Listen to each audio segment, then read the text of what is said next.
going on with this situation in games 1 and 2 than you've seen in games 1, 2, 3, 4, 5, 6, 7, and anything. Hockey, basketball, football, tennis, golf, whatever it is you may watch.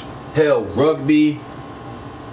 You've seen more exciting shit in the championship games of the finals, and that's only 2 games into it, than you've seen in the past 4 years of all competitive sports. And on top of that, even though there's been some blatant bullshit calls, either in favor of that was made or out of favor of that weren't called at all, they haven't decided the game yet. But I was watching His and Her at the First Take went off earlier this morning on ESPN2. Shout out Jamel Hill, Michael Smith.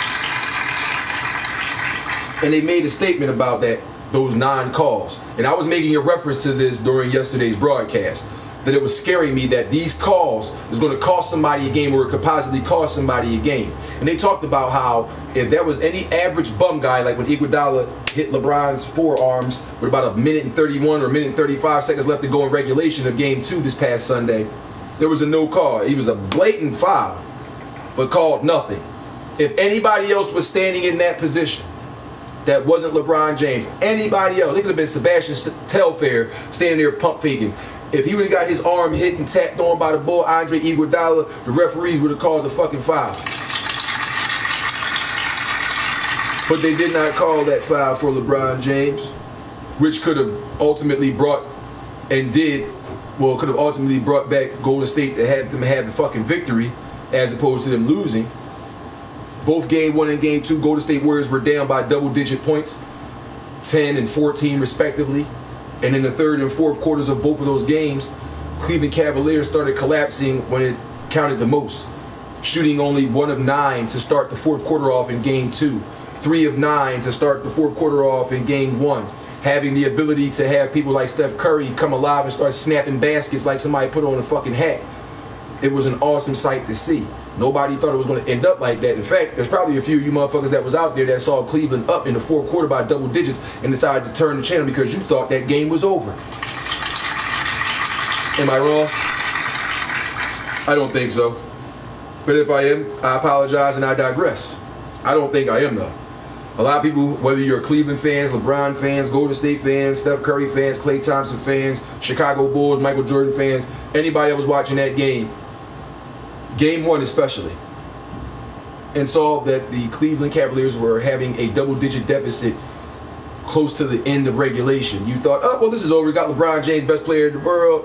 So get ready for game 2. You switched your channels only to find out by reading underneath on the ESPN ticker later on that night that the Cleveland Cavaliers ended up losing. The game went to overtime, and it was 108-100, the victory that Golden State, Klay Thompson, and Steph Curry led backcourt came back and won game 1. Much of the same in game 2, minus the fact that Matthew Dellavedova was actually playing good half-court offense on Steph Curry. Steph Curry going 0 of 8 from the field, 0 of 5 from downtown with 4 turnovers to his credit, thanks to Matthew Dellavedova in game 2. And while the Cleveland Cavaliers helped nurse another double-digit lead late in the game, they squandered it once again, thanks to poor shooting, poor execution, horrible play calling in terms of the players on the court, not the coaches. Don't worry, Black, I ain't trying to throw you under the bus like LeBron did. At the end of the day, these guys fought their asses off, those guys being Golden State. They fought their asses off and put together a hell of a ending series. Stephen Curry hits the game-tying layup that took us into overtime at the end of regulation in game 2. But that same magic they had in game 1 and the same lockdown D that they had in game 1's overtime period did not show its face in game 2 because LeBron James and the Cleveland Cavaliers ended up eking out a 2-point victory in overtime of game 2, 95-93, setting up an epic encounter tonight as the series now shifts to Cleveland, and LeBron James has challenged his fans to cheer louder than the people at Oracle Arena were cheering. So people were at the Q, Quicken Loans Arena for those not in the know. He challenged the fans that's going to be in the Q Center tonight watching the game to be louder and more fervent in their actions than the people at Oracle Arena for Golden State. Will they meet this? I have absolutely no idea, but I do know in the past 28 games, counting the regular season and the postseason, LeBron James and the Cleveland Cavaliers are 26-2 at home.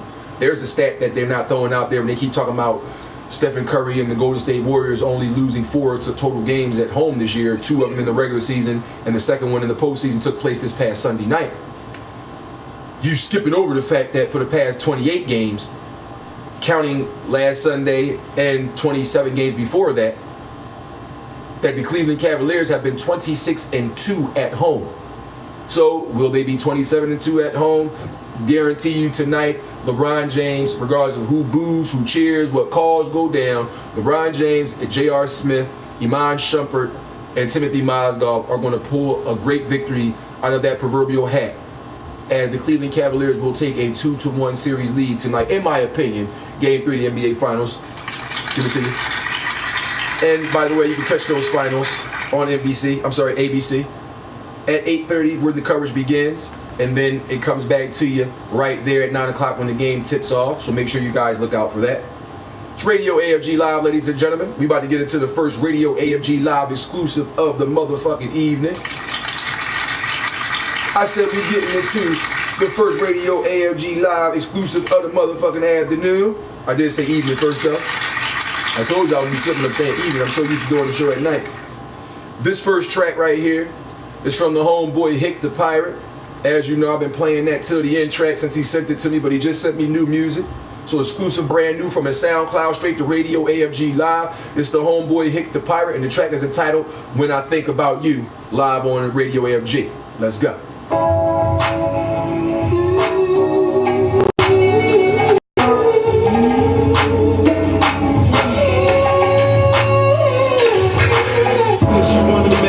She ain't with no boyfriend, she don't with no hang fights, like girl weekends. Baby, you my girl, so I'm with you to my world. And she say that I make her feel like she in a whirlwind. I say I ain't perfect, she said you the right type. Shorty pussy awesome, she can rock a mic right. I'ma give her better days, I'ma give her nice nights. Got me going brown, when I was used to light bright. Love her attitude, and the way she talk back. When I get behind it, it's like I'm trying to walk that. Ever since I came across her, I couldn't fall back. In the garage in the back with a ball sack. She said, excuse me, you're sitting on my jacket. All the niggas in there just wasn't in a bracket. I told her anything that she wanted to just ask me. She didn't believe me until her mom put my jacket. I had a vision that told me that you was different. If doing you dirty, never on that agenda.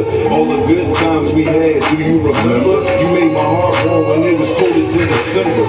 When I think about you, everything about you, about you. When I think about you, everything about you, about you. When I think about you, everything about you. When I think about you, everything about you. Turn me on, I'ma hit the mall, see. I'ma spend it all, see. Anything you want, baby girl, just call me. Picture like brawlers got me ballin' like Spalding. In love with you is with a nigga trying to fall in. Sure, you got a nice track. Love it when I fight that. When I hit it from the back, all because I like that. We ain't gotta hit the club, we can have a nightcap. I fuck when she leave, then she'll be right back. My own personal drug, to clear my addiction. Never did I ever have to get her where I fit in. Say she left her man for me, I'm like, what she didn't. She just wanted her relationship to go the distance. I gave her all of me, I couldn't give her half of that. I felt as though if I did, she would just pass on that. All the dumb shit we seen, we used to laugh at that. The past is the past, and I kept myself flashing back. I had a vision that told me that you was different. If doing you dirty, never on that agenda. All the good times we had, do you remember? You made my heart warm when it was colder than December. When I think about you, everything about you, about you. When I think about you, everything about you, about you. When I think about you, everything about you.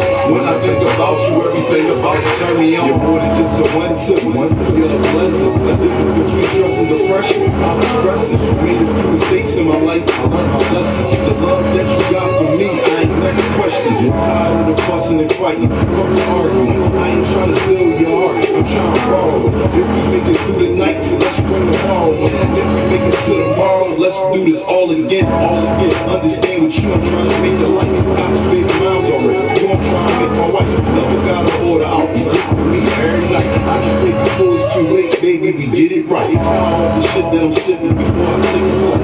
Press every inch of your body before I take a But my days with you is where I spend my nights. Before I followed you was the place to try to spend my life.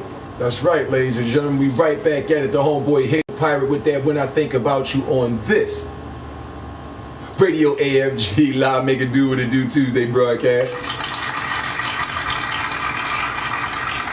You guys want to holler? That was the first time that we've heard that song right here on Radio AFG Live. I was the first radio station that he allowed to play the joint, so I appreciate the homeboy Hick the Pirate for showing love.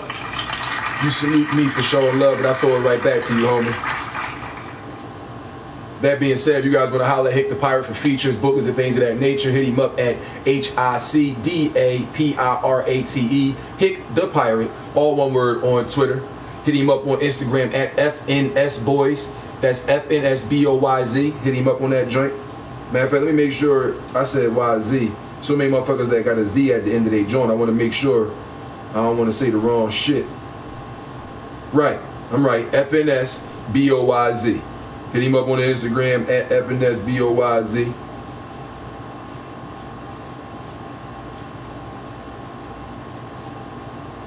Definitely shout out to the homeboy, because not only is he up there doing his thug fizzle and putting things together and shit like that,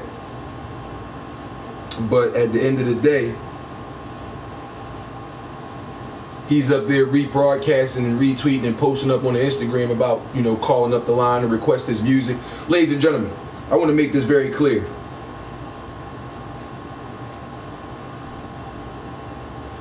If you guys got music, or if you represent the musicians, it's a little chilly now.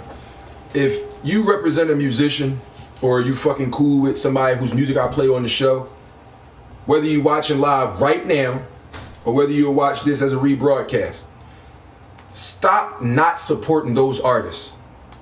If somebody tell you, yo, man, check out the show, man, he be playing people music, or send him your music because he'll play your tracks, whatever like that, and call up the number to request the songs and shit like that. Yo, actually listen to them people telling you to call up the show and request their songs, man. That's a good look for them. It's a good look.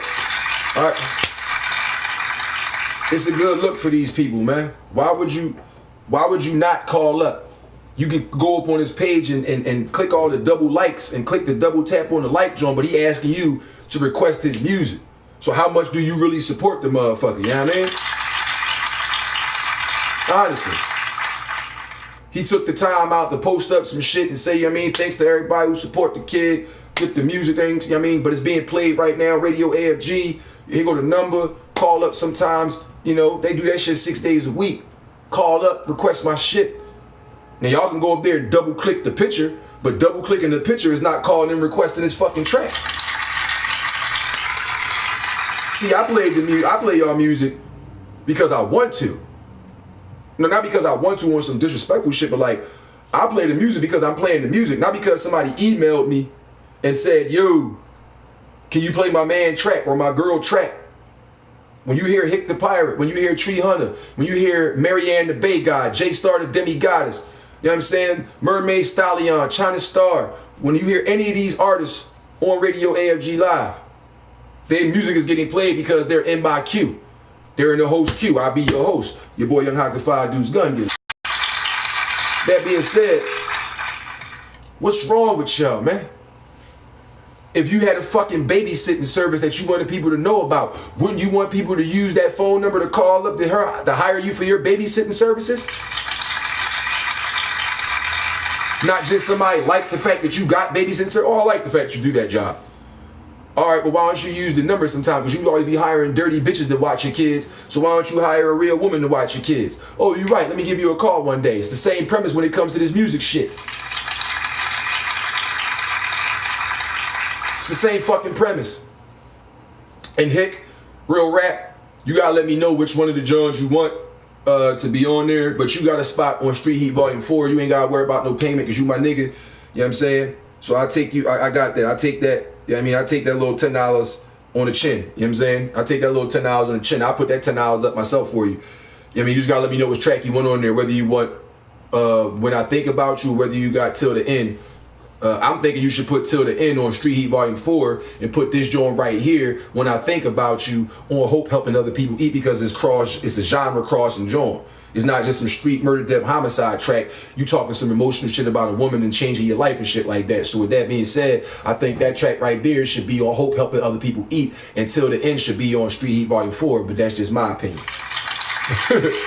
You can give me your opinion if you want them both to be on the